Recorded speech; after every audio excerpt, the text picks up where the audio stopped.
اعوذ باللہ من الشیطان الرجیم بسم اللہ الرحمن الرحیم انا اعطیناک الکوثر فصل لربک وانحر ان شانئک هو الابتر۔ بے شک ہم نے آپ کو کوثر عطا کی، لہذا آپ اپنے رب کے لیے نماز پڑھیے اور قربانی کیجیے، یقیناً آپ کا دشمن ہی بے نام و نشان ہے۔ سورہ کوثر کے متعلق بات چیت چل رہی تھی اور یہ سورت کس موقع پر نازل ہوئی اس کے بارے میں بھی آپ کے سامنے بات گزری کہ نبی کریم صلی اللہ علیہ وسلم کی نرینہ اولاد یعنی لڑکے جب آپ علیہ السلام کے بچپن میں انتقال کر گئے تو کفار مکہ نے، عاص بن وائل نے، عقبہ ابن ابی معیط نے، ابو لہب وغیرہ نے خوشی منائی اور یہ کہا کہ چلو جس طریقے سے اس کا مذکر اولاد، اس کے لڑکے جب زندہ نہیں رہ رہے ہیں تو عامتاً آدمی کے مشن کو چلانے والے، آدمی جس کام کو لے کر دنیا میں زندگی گزارتا ہے اس کام کو چلانے والے اس کے لڑکے ہی تو ہوتے ہیں۔ جب اس کے لڑکے ہی دنیا میں زندہ نہیں رہ رہے ہیں تو پھر اس کا دین بھی مٹ جائے گا، اس کی شریعت کو بھی چلانے والا کوئی نہیں ہوگا۔ اس طریقے کے جملے نبی کریم صلی اللہ علیہ وسلم کے بارے میں کسے۔ نبی کریم صلی اللہ علیہ وسلم جب آپ کی عمر مبارک 25 سال کی ہوئی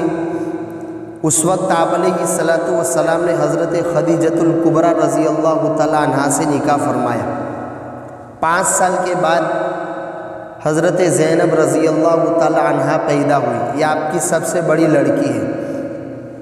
3 سال بعد یعنی جب آپ کی عمر شریف 33 برس کی ہوئی تو حضرت رقیہ رضی اللہ تعالی عنہا پیدا ہوئی، یہ آپ کی دوسری لڑکی ہے۔ اس کے 2-4 سال بعد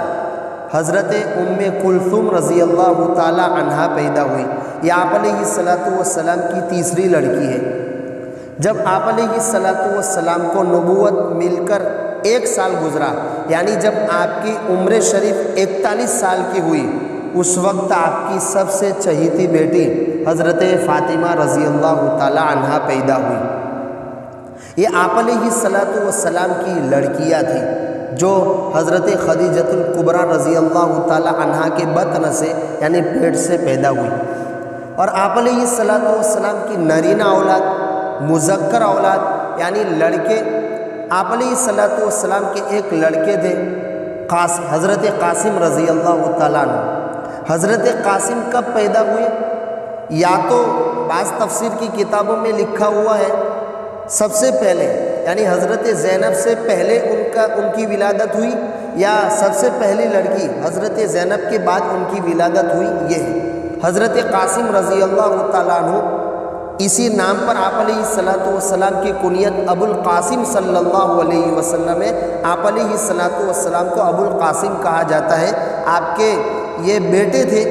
گویا عبداللہ سے پہلے یعنی بڑے بیٹے آپ کے قاسم ہی تھے، اس لیے آپ علیہ السلام کو ابو القاسم یہ آپ کی کنیت ہے۔ جیسے بیٹے کی جانب نسبت کرتے ہوئے کسی کا بیٹا عبداللہ ہو تو ابو عبداللہ کہا جاتا ہے اس کو، کسی کا بیٹا سلمہ ہو تو اس کا ابو سلمہ کہتے ہیں۔ ہمارے دیار میں تو اس کا رواج نہیں ہے، لیکن عربوں میں آپ علیہ السلام کے زمانے میں اس کا رواج تھا کہ لوگ عامتاً نام کو چھوڑ کر کنیت سے لوگوں کو پکارا کرتے تھے۔ یہ 2 سال میں حضرت قاسم کا انتقال ہو گیا۔ دوسرے بیٹے آپ علیہ السلام کے یہ نبوت ملنے سے پہلے وہ بھی پیدا، یہ نبوت ملنے کے بعد دوسرے بیٹے پیدا ہوئے یعنی 40 سال کے بعد، ان کا نام ہے حضرت عبداللہ رضی اللہ تعالیٰ عنہ۔ ان کا بھی بچپن میں انتقال ہو گیا۔ جب حضرت عبداللہ رضی اللہ تعالیٰ عنہ کا انتقال ہوا تھا حضرت قاسم 2 سال میں چلے گئے تھے اور حضرت عبداللہ بچپن میں چلے گئے تھے، اس وقت کفار مکہ نے یہ بڑے بڑے جن کے نام میں نے لیے، عاص بن وائل نے خوشیاں منائی اور اس قسم کے جملے آپ علیہ الصلوۃ والسلام کے بارے میں بکے۔ اور یہ 2 نام جو ہم سنتے رہتے ہیں، طیب و طاہر، اس کے بارے میں صحیح قول یہ ہے، درست قول ہے اور صحیح بات یہ ہے کہ آپ علیہ الصلوۃ والسلام کے یہ حضرت خدیجۃ الکبریٰ سے 2 بیٹے تھے، حضرت عبداللہ اور حضرت قاسم، اور عبداللہ چونکہ نبوت ملنے کے بعد پیدا ہوئے تھے اس لیے ان کو طیب و طاہر یعنی پاکیزہ، طیب و طاہر کا معنی آتا ہے پاکیزہ، اس لیے ان کا لقب، ان کا ایک وصف، تعریف والا جملہ جو تعریف پر دلالت کرتا ہے، اچھائی پر دلالت کرتا ہے، جو معنی جو لفظ اس حساب سے یعنی ان کو طیب و طاہر کہا جاتا ہے۔ تو یہ کوئی آپ علیہ الصلوۃ والسلام کے مستقل بیٹے نہیں ہیں، آپ علیہ الصلوۃ والسلام کے جو دوسرے بیٹے تھے عبداللہ، انہی کا لقب طیب و طاہر تھا، انہی کو طیب و طاہر کہتے تھے۔ اس کے بعد آپ علیہ الصلوۃ والسلام جب مدینہ منورہ ہجرت کر کے تشریف لے گئے تو آپ علیہ الصلوۃ والسلام کی ایک باندی تھی حضرت ماریہ قبطیہ رضی اللہ تعالیٰ عنہ، ان کے بطن سے حضرت ابراہیم پیدا ہوئے تھے جو 18 یا 17 مہینے کی عمر میں رخصت فرما گئے، یعنی اس دنیا سے چلے گئے۔ ان کا انتقال مدینہ میں ہوا تھا، تو مدینہ میں بھی حضرت ابراہیم کے انتقال پر مدینہ کے یہودیوں نے خوشیاں منائی تھی اور آپ علیہ الصلوۃ والسلام کو جملے کسے تھے کہ اچھا اس کی نسل ختم ہو رہی ہے تو اب اس کا دین بھی ختم ہو جائے گا۔ اسی لیے بعض مفسرین نے کہا کہ گویا یہ صورت یعنی انا اعطیناک الکوثر مدینہ میں بھی اتری ہے،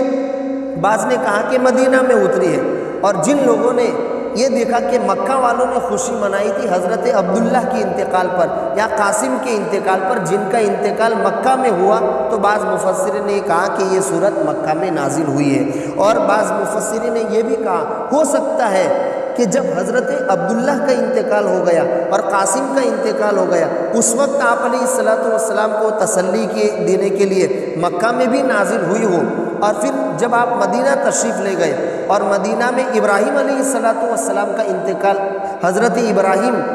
کا انتقال ہو گیا آپ علیہ الصلوۃ والسلام کے بیٹے، تو اس پر جب مدینہ کے یہودی نے خوشی منائی ہو تو وہاں پھر سے یہ صورت نازل کر کے آپ کو دوبارہ تسلی دی گئی ہو۔ خیر اس موقع پر یہ صورت نازل ہوئی اور آپ علیہ الصلوۃ والسلام کی اولاد کی تفصیل تھی اور اس پر یہ صورت نازل ہوئی جس میں 3 جملے ہیں، 3 آیتیں ہیں، 2 آپ علیہ الصلوۃ والسلام کو خوشخبری سنائی جا رہی ہے اور 2 چیزوں کا آپ کو حکم دیا جا رہا ہے۔ انا اعطیناک الکوثر پہلی آیت میں آپ کو خوشخبری سنائی جا رہی ہے، آپ کو بشارت دی جا رہی ہے کہ ہم نے آپ کو کوثر عطا کی ہے۔ اجمالی طور پر یعنی اوپر سے تو مطلب گزشتہ ہفتے بھی گزرا تھا، اب وضاحت کے ساتھ ہم نے آپ کو کوثر دے دی ہے۔ کوثر سے کیا مراد ہے؟ ڈکشنری کے اعتبار سے یعنی لغت کے اعتبار سے کوثر کثرت سے بنا ہے، گویا ہم نے آپ کو کثرت سے خیر دے دیا ہے، بلائی دے دی ہے، لہذا واضح جو مطلب ہے جس میں دنیا کی بلائی، آخرت کی بلائی جو آپ علیہ الصلوۃ والسلام کو دنیا میں ملی اور آخرت میں مقام محمود ملنے والا ہے، جس میں آپ میدان محشر میں لوگوں کی سفارش کریں گے، یہ جتنی ساری خیر آپ علیہ الصلوۃ والسلام کو ملی اور آپ کے واسطے سے امت کو مل رہی ہے، سب اس خیر میں، اس کوثر میں داخل ہے۔ ہم نے آپ کو کوثر عطا کی ہے۔ تو اتنا بڑا انعام جب آپ کو ملا ہے تو ایک مذکر اولاد کے، ایک لڑکے کے انتقال پر اگر یہ جملے کس رہے ہیں اور آپ کو تکلیف ہو رہی ہے تو واقعہ یہ ہے کہ آپ کو تکلیف نہ ہونا چاہیے، آپ کو رنجیدہ ہونے کی قطعاً ضرورت نہیں ہے۔ خیر کثیر، اتنا سارا خیر، دنیا اور آخرت کی جتنی بلائیاں ہو سکتی تھی وہ سب بلائیاں ہم نے آپ کو دے دی ہے، اس لیے آپ کو ان دشمنوں کی اس قسم کے جملے سے رنجیدہ ہونے کی اور دل میں تکلیف محسوس کرنے کی ضرورت نہیں ہے۔ بعض مفسرین نے کہا کوثر سے مراد ہم نے آپ کو کوثر عطا کی ہے یعنی ہم نے آپ کو اولاد عطا کی ہے۔ شاہ عبد العزیز محدث دہلوی رحمۃ اللہ علیہ ہمارے اکابرین میں سے گزرے ہیں اور ہندوستان میں سب سے پہلے پہل حدیث کی خدمت کرنے والے، اللہ کے رسول صلی اللہ علیہ وسلم کے کلام کی تشریح کرنے والے جو پہلے لوگ گزرے ہیں ان میں ان کا شمار ہوتا ہے۔ وہ کہتے ہیں کہ یہاں کوثر سے مراد اولاد ہے، اور اولاد حقیقی بھی ہو سکتی ہے اور مجازی یعنی روحانی اولاد بھی ہو سکتی ہے۔ تو آپ علیہ الصلوۃ والسلام کی حقیقی اولاد بھی ہوئی کہ حضرت فاطمہ رضی اللہ تعالی عنہا سے حسن حسین پیدا ہوئے اور حسن حسین سے نسل چلی۔ چنانچہ شاہ عبد العزیز محدث دہلوی رحمۃ اللہ علیہ فرماتے ہیں دنیا کے جس کونے میں چلے جاؤ آپ کو کچھ نہ کچھ سعادت مل جائیں گے، سید خاندان سے مل جائیں گے۔ تو یہ آپ کی نسل اب تک چل رہی ہے، تو یہ دشمن آپ کو جملہ کس رہے ہیں۔ تو ایک لڑکے کے نہ ہونے سے کیا ہو جاتا ہے؟ آپ کی اولاد چل رہی ہے فاطمہ کے واسطے سے، اور ہر جگہ سعادت موجود ہے، سید خاندان کے لوگ موجود ہیں۔ اور آپ کی روحانی اولاد یعنی آپ علیہ الصلوۃ والسلام کے مشن کو قبول کرنے والے، آپ کے لائے ہوئے دھرم اور مذہب کو قبول کرنے والے نہ جانے کتنے لوگ ہیں، اور آپ علیہ الصلوۃ والسلام کے خاطر اپنی جان قربان کرنے والے، اپنے مال قربان کرنے والے، اور آپ علیہ الصلوۃ والسلام کے بارے میں کچھ لکھنے والے نہ جانے کتنے لوگ ہیں، اس کی تعداد ہم گن ہی نہیں سکتے ہیں۔ چنانچہ اللہ کے رسول صلی اللہ علیہ وسلم نے ترمذی شریف کی روایت میں ارشاد فرمایا قیامت کے دن میدان محشر میں حضرت آدم علیہ نبینا علیہ الصلوۃ والسلام سے لے کر آخری دم تک دنیا کے خاتمے تک جتنے لوگ آئیں گے 120 صفحے ہوگی، اس میں سے 80 صفحے میری امت کی ہوگی، یعنی 2/3 ایک نبی کی امت کی صفحے ہے، اور ایک تہائی حصہ یعنی 40 صفحے دیگر امت کی ہے۔ کتنی بڑی آپ علیہ الصلوۃ والسلام کو یعنی روحانی اولاد آپ علیہ الصلوۃ والسلام کو مل رہی ہے، اس کا اندازہ نہیں لگا سکتے۔ لہذا دشمن کی یہ بات یہ جھوٹی ہے، وہ اپنے بات میں جھوٹا ہے۔ یا کوثر سے مراد ہے ہم نے آپ کو کوثر عطا کی ہے، یعنی آپ علیہ الصلوۃ والسلام کا ذکر خیر، اچھائی سے تذکرہ ہم نے آپ کو عطا کیا ہے کہ چاہے آپ کی نر اولاد نہ رہے، آپ کی مذکر اولاد دنیا میں نہ رہے، لیکن آپ کا ذکر خیر، آپ کا اچھا تذکرہ ہم نے لکھ لیا ہے۔ دنیا میں بھی آپ کا ذکر خیر ہوتا رہے گا اور آخرت میں بھی آپ کا ذکر خیر ہوتا رہے گا۔ تو نہ جانے آپ کے ذکر خیر میں، آپ کا اچھائی کا تذکرہ کرنے میں لوگوں نے کتنے بیان دیے ہوں گے، اور علماء کرام نے، مصنفین نے، کتابیں لکھنے والوں نے، ہسٹری لکھنے والوں نے آپ علیہ الصلوۃ والسلام کے بارے میں کتنی کتابیں لکھی۔ 36,000 کے قریب فقط اور فقط سیرت کی کتابوں کا تذکرہ موجود ہے، اور ایک کتاب ایک امریکہ کے ایک شخص نے لکھی اور اس کا نام رکھا 100 اور گویا اس میں انہوں نے ان لوگوں کا تذکرہ کیا جن کی ہسٹری اور تاریخ سب سے اچھی رہی ہے، جنہوں نے ہسٹری اور تاریخ پر سب سے اچھے اثرات چھوڑے ہیں، اور ان کا ایک مقام رہا ہے۔ ایسے 100 آدمیوں کا اس نے تذکرہ کیا، اور یہ مصنف جس نے 100 نامی کتاب لکھی ہے وہ نسلاً عیسائی تھا، اور تعلیمی اعتبار سے وہ جو پڑھا تھا اس اعتبار سے وہ سائنسداں تھا۔ تو اس نے اس 100 نامی کتاب میں پہلا نمبر نسلاً عیسائی ہونے کے باوجود حضرت عیسیٰ علیہ الصلوۃ والسلام کو بھی نہیں دیا، اور تعلیماً سائنسداں ہونے کے باوجود سب سے بڑا سائنسداں نیوٹن کو بھی نہیں دیا۔ پہلا نمبر نبی کریم صلی اللہ علیہ وسلم کو دیا، اور سب سے پہلے اس نے تذکرہ کس کا لکھا؟ آپ علیہ الصلوۃ والسلام کا لکھا۔ ایسا ذکر خیر ہم نے آپ کو دے دیا ہے، اور آپ ہمیشہ نام و نشان رہیں گے، آپ کا نشان رہے گا، آپ کی روحانی اولاد رہے گی۔ آپ جس مشن کو لے کر آئے ہیں وہ مشن قیامت تک چلتا رہے گا، دنیا میں بھی آپ کی بھلائی ہوگی اور آخرت میں بھی آپ کی بھلائی ہوگی۔ کوثر سے مراد ہے، یا بعض نے کہا، بعض مفسرین نے کہ کوثر سے مراد ہے علماء کرام، چنانچہ کہ ہم نے کوثر عطا کی یعنی آپ کی امت میں آپ کی شریعت کو جاننے والے علماء کرام پیدا کیے۔ چنانچہ امت محمدیہ میں جتنے علماء کرام پیدا ہوئے اور جتنے علوم امت محمدیہ میں جتنے علوم وجود میں آئے، نحو ہے، صرف ہے، منطق ہے، جو مدرسوں میں پڑھائے جاتے ہیں قرآن مجید کو سمجھنے کے لیے، یہ علوم کی قسمیں ہیں۔ حدیث ہے، فقہ ہے، اصول فقہ ہے، فتویٰ ہے، مسئلہ مسائل ہم پوچھتے ہیں، یہ کتنے سارے علوم ہیں۔ یہ علوم جتنے اس امت کے علماء نے ایجاد کیے، اور اس امت میں جتنے علماء پیدا ہوئے، اتنے علماء کسی اور امت کو نہیں ملے ہیں۔ تو اتنا سارا خیر ہم نے، یہ بھی مراد ہے۔ اور بعض حضرات نے کوثر سے مراد، جس کے بارے میں ہم نے بار بار سن رکھا، جس کا تذکرہ نبی کریم صلی اللہ علیہ وسلم نے معراج کے واقعے میں کیا کہ مجھے حضرت جبرائیل امین معراج میں لے گئے اور جنت کی میں سیر کر رہا تھا تو ایک کوثر دیکھی، ایک نہر دیکھی، اور اس نہر کے ارد گرد موتیوں کے قبے بنے ہوئے تھے، اور اس کی مٹی اٹھا کر میں نے دیکھی تو خوشبو مشک سے بھی زیادہ اچھی اس کی خوشبو تھی، اور اس کا پانی دودھ سے زیادہ سفید تھا۔ میں نے کہا یہ کیا ہے؟ حضرت جبرائیل امین نے نبی کریم صلی اللہ علیہ وسلم کو عرض کیا یہ نہر ہے، ایک کوثر ہے جو اللہ تبارک و تعالیٰ نے آپ کو عطا کی ہے۔ تو بعض مفسرین نے ہم نے آپ کو کوثر عطا کی ہے، اس سے یہ بھی مراد لیا ہے جنت میں جو نہر ہے، جس نہر سے آپ علیہ الصلوۃ والسلام سب کو سیراب کریں گے، سب امتیوں کو پلائیں گے، اور اسی کا ایک حصہ، اسی کی ایک شاخ اور اسی کے 2 پرنالے بہہ کر میدان محشر میں ایک حوض ہوگا، اسی جنت سے وہ نہر بہے گی، اور اسی کے 2 پرنالے ہوں گے، 2 نالیاں ہوگی، اس میں سے پانی بہ کے حوض کوثر میں آئے گا، جو حوض کوثر میدان محشر میں لگا ہوا ہوگا۔ اسی کے بارے میں اللہ کے رسول صلی اللہ علیہ وسلم نے ارشاد فرمایا، روایت میں آتا ہے کہ قیامت کے دن جب لوگ عطش کر رہے ہوں گے، پیاس، تو اللہ کے رسول صلی اللہ علیہ وسلم کہہ رہے ہیں اس وقت مجھے یہ حوض کوثر پر بٹھایا جائے گا اور میں حوض کوثر سے لوگوں کو سیراب کروں گا۔ اتفاق سے کچھ لوگ آئیں گے تو فرشتے ان کو ہٹا دیں گے، تو میں کہوں گا آنے دو، یہ تو میری امت کا آدمی ہے۔ تو آپ علیہ الصلوۃ والسلام کو جواب دیا جائے گا آپ کو معلوم نہیں ہے آپ کے انتقال کے بعد انہوں نے آپ کے دین میں کیا کیا رد و بدل کیا، آپ کے دین میں تحریف کی، بدعتیں ایجاد کی، اور ان بدعتوں پر عمل کرتے رہے اور آپ کی سنتوں کو چھوڑ دیا۔ تو میں بھی کہوں گا سحقن، پھر تو دور ہو، ایسا آدمی میرے پاس نہ آئے۔ تو یہ بھی مراد ہو سکتا ہے کہ ہم نے آپ کو کوثر عطا کی ہے، یعنی جنت کی نہر یا میدان محشر میں جو حوض لگے گا، حوض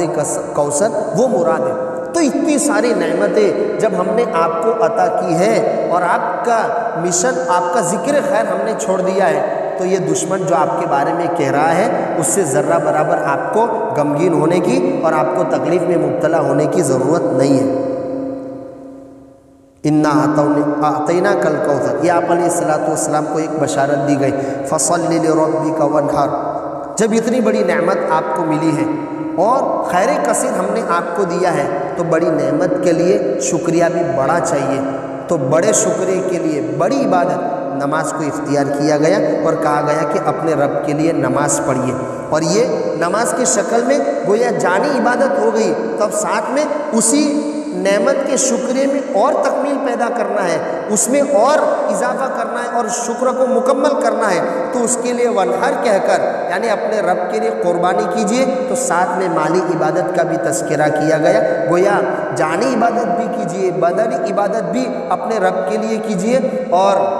مالی عبادت بھی اپنے رب کے لیے کیجئے۔ اور خاص طور پر مالی عبادت میں یہاں دوسری آیتوں میں تو جبکہ بار بار نماز کے ساتھ زکوٰۃ کا تذکرہ ہے، لیکن یہاں ونحر یعنی قربانی کا تذکرہ اس وجہ سے بھی کیا گیا کہ اہل مکہ قربانی کے جانور کو بتوں کے نام پر ذبح کرتے تھے۔ تو یوں کہا جا رہا ہے آپ اس عبادت کو جس کو یہ لوگ بتوں کے نام پر کر رہے ہیں، لربک، اپنے رب کے لیے کیجئے، خاص طور پر اپنے رب کے لیے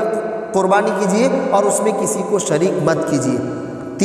یہ 2 حکمت ہے، ایک نماز پڑھنے کا اور دوسرا قربانی کرنے کا۔ اور تیسرے نمبر پہ اور بشارت دی گئی آپ علیہ الصلوۃ والسلام کو، بے شک آپ کا دشمن ہی بے نام و نشان ہے، یعنی آپ بے نام و نشان نہیں ہیں، آپ کا تذکرہ نہیں مٹے گا، آپ کا تذکرہ ختم نہیں ہوگا۔ جو آپ پر جملے کس رہا ہے، جو آپ کو برا بھلا کہہ رہا ہے، آپ کے مذکر اور لڑکوں کے انتقال پر خوشیاں منا رہا ہے اور تالیاں پٹ رہا ہے، وہی بے نام و نشان ہوگا۔ چنانچہ عاص بن وائل کو کون جانتا ہے، اس کا کب ذکر خیر آیا؟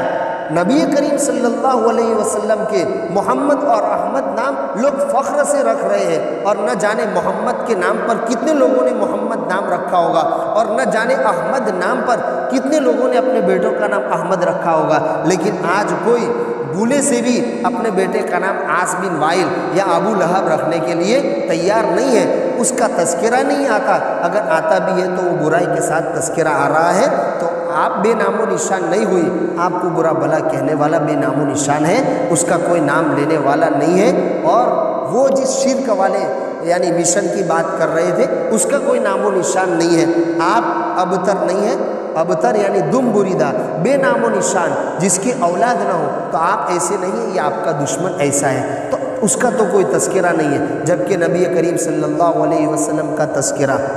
اللہ تبارک و تعالیٰ نے اذان میں بھی جوڑ دیا، اور ہر جگہ کسی نہ کسی وقت سورج غروب ہو رہا ہے تو کہیں طلوع ہو رہا ہے، کہیں طلوع ہو رہا ہے تو کہیں غروب ہو رہا ہے، تو ایک جگہ اذان مکمل ہوئی تو دوسری جگہ اذان ہو رہی ہے، دوسری جگہ اذان مکمل ہوئی تو تیسری جگہ اذان ہو رہی ہے۔ 24 گھنٹے میں سے کوئی گھنٹہ خالی نہیں ہے، کوئی سیکنڈ اور کوئی منٹ خالی نہیں ہے جس میں اللہ تبارک و تعالیٰ کے ساتھ نبی کریم صلی اللہ علیہ وسلم کا ذکر بلند ہو رہا ہے۔ اتنی بڑی یعنی خوشخبری نبی کریم صلی اللہ علیہ وسلم کو سنائی جا رہی ہے۔ یہ ہے انا اعطیناک الکوثر کا پس منظر اور اس کی تفسیر، اور بھی بہت ساری باتیں ہیں۔ اس چھوٹی سی سورت سے ہمیں کچھ سبق ملتے ہیں اور اس کی کچھ تاثیر ہے۔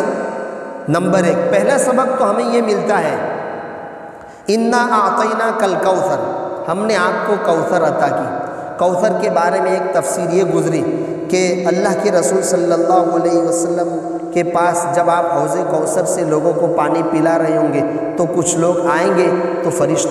فرشتے باقاعدہ ان کو دھکا دے کر دور کر دیں گے، تو جواب یہ دیا جائے گا، اللہ کے رسول جب کہیں گے کہ میری امت کا ہے تو جواب یہ دیا جائے گا آپ کو پتہ نہیں ہے کہ انہوں نے آپ کے بعد کیا بدعت ایجاد کی، آپ کے دین میں کیا تحریف کی، کیا رد و بدل کیا۔ اس سے ایک بات سمجھ میں آ رہی ہے، کبھی کبھار سنتوں کو چھوڑ کر بدعت پر عمل کرنا، یا اصل جو دین ہے اس دین کو مضبوطی سے نہ تھامنا اور اس دین کو چھوڑ دینا، اتنی بڑی نعمت یعنی حوض کوثر سے پانی پینے کی نعمت سے آدمی کیا ہو سکتا ہے، محروم ہو سکتا ہے۔ اس لیے ہم سنن پر عمل کریں، نبی کریم صلی اللہ علیہ وسلم کی جو سنت ہے اس کو تھامیں، جو اصل دین ہے اس کو مضبوطی سے پکڑیں اور بدعات خرافات سے اپنے آپ کو بچائیں۔